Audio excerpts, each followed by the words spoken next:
Is your 1999-2002 Chevy Silverado key fob not working? A dead battery is the most likely culprit. This video will guide you through a quick and easy DIY battery replacement to restore your remote's functionality.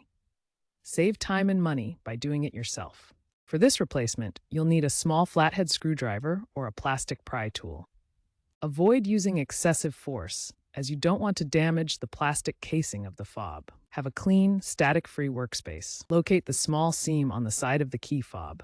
Gently insert your flathead screwdriver or pry tool into the seam and twist or lever to separate the two halves of the fob. Be careful not to scratch or break the plastic. Once open, you'll see the CR2032 battery. Note the battery's orientation. Usually, the positive plus side faces up.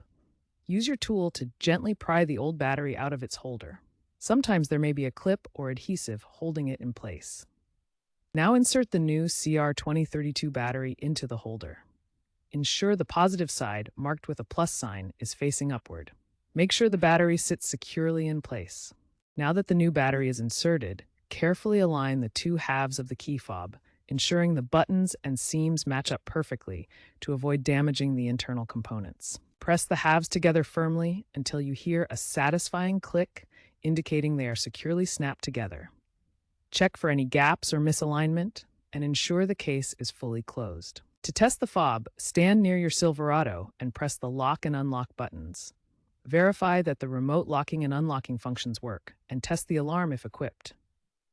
If the functions don't respond, double-check the battery installation or try reprogramming the fob.